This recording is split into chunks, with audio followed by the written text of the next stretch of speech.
What's going on, guys? Greg here. Behind me is a brand new car. Well, not a brand new car, but a new car to me, a new chassis that I have not tried yet, but a car that I've been wanting to try for many years now. We finally won one on Cars and Bids. Thursday, it ended. I had them paid Friday morning. We had shipping arranged and picked up Friday night, and the car was delivered the next day on Saturday. So it was less than 48 hours from the time that we won the auction to getting the car delivered here to New York all the way from Ohio. The car is actually, I think, a lot nicer in person. I haven't even gone out to look at it yet. I just pulled up. The car was dropped off yesterday. I wasn't even here to take a look at it, get first impressions. I haven't even started yet. I haven't looked at it in person. All I got was a video. And that leads me to the next update. The RX-7 is actually officially sold. It's been picked up about a week ago. The car was sold about 2.5 weeks ago. He's a fellow YouTube subscriber, and we were talking about Integra type bars. He really wanted to buy one, and he's also a fellow FL5 owner, so that's how he found my channel. So shout out to you, Ryan, if you're watching this right now. But yeah, we were just talking, and one day I think he asked if I would ever sell the RX-7. Like I said, I don't get attached to any specific car, so if I'm offered the right price, then yeah, I will let a car go. My goal is to try and experience and own as many different platforms of cars, enthusiast drivers' cars, as possible. So the new car behind me that you guys don't see yet is one of those bucket cars that have been on my list ever since I was in freshman year of college. So that was like 10 years ago almost. 10 years, yeah, 10 years ago. Wow. But yeah, crazy how time flies. But anyways, let's go out, take a look at the car, and Will's coming right now. He wanted to do some videos of the car. And here it is, next to my pile of trash.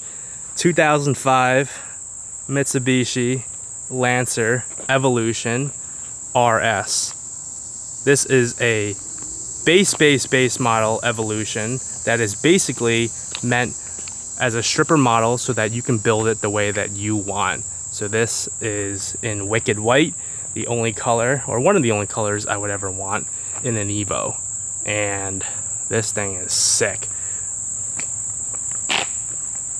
It's got the RPF 1s on there. Look really nice. The body is in great shape. It rained over here just overnight, so there's some debris on it from the trees, so I gotta give this car a wash. But yeah, quick walk around. This thing is really nice, and I'll go over all the mods that this car has and start it up, see how it sounds. Built by Basher Racing. They're in Ohio. They are known to do Evos and I think GTRs, but it's got a stage 1 transmission rebuild, 1st through 5th. And this is all work that was done in the past couple years. It's got an Evo 9 turbo. It's got FIC 750 or 775 injectors. It's got Cosworth cams. I think it's Excetti twin disc clutch. Pretty sure that's what it is. I'm not sure if it's a carbon clutch or if it's a metallic clutch. It does have the RS package. They came with optional Brembos, so this one does have the Brembos. They also came with optional air conditioning and optional radios. What this car doesn't have is power windows. So it does have crank windows, which is pretty cool.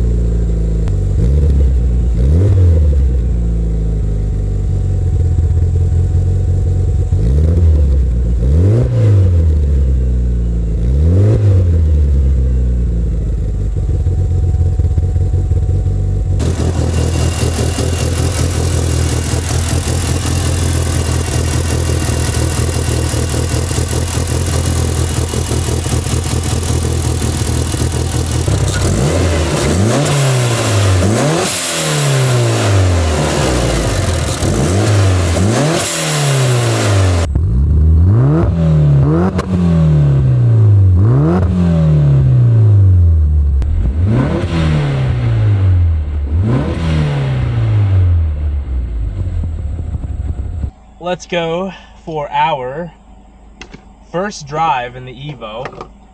I am sweating. It's like humid today and hot. All right. Ooh. Oh man, installed. Interesting. I don't know why I did that.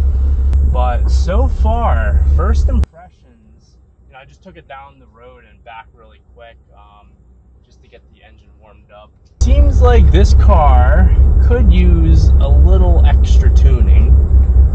The exhaust manifold definitely has an exhaust leak somewhere because I can smell exhaust and I can hear it coming out of the hood.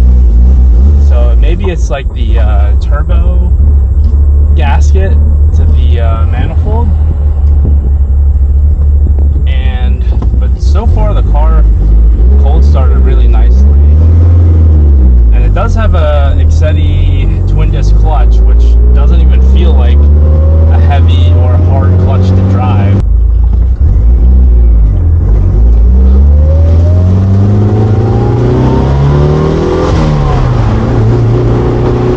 Roll up the window just a tad.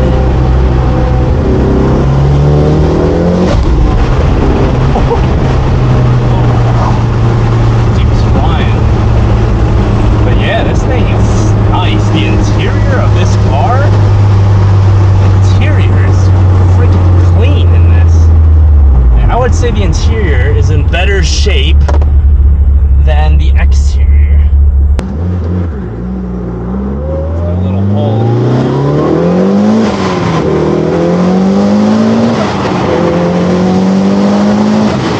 Yo!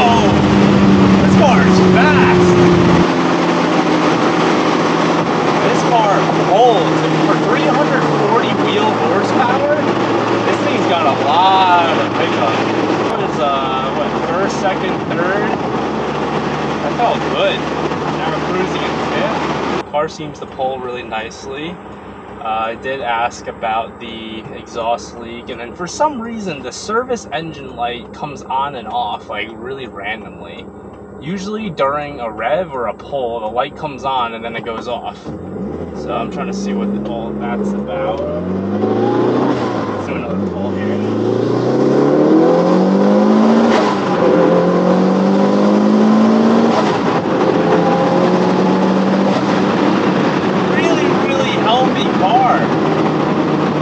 So smooth.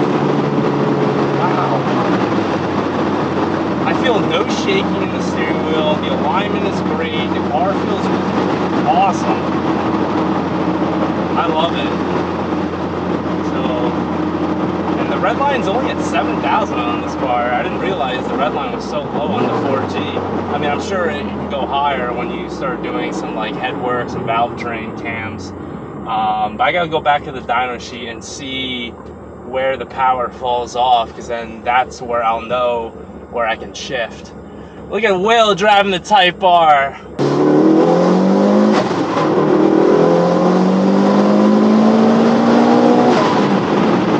we just took it over 7 and it didn't hit a rev limiter, so I'm thinking this car is tuned to go a little higher than stock, especially with the cams. What do you think, guys? I think we got a good one. Once those two little issues are fixed, I think we're good to go. Hopefully this car will pass emissions. We got the scanner. I sent him a scanner, Amazon Prime, same day delivery, the day we won the auction. I wanted to see if the OBD would pass. And everything looks like it passes, so I think we should be good to get an inspection on this car here in New York. If not, then we're screwed. We gotta figure something out after that.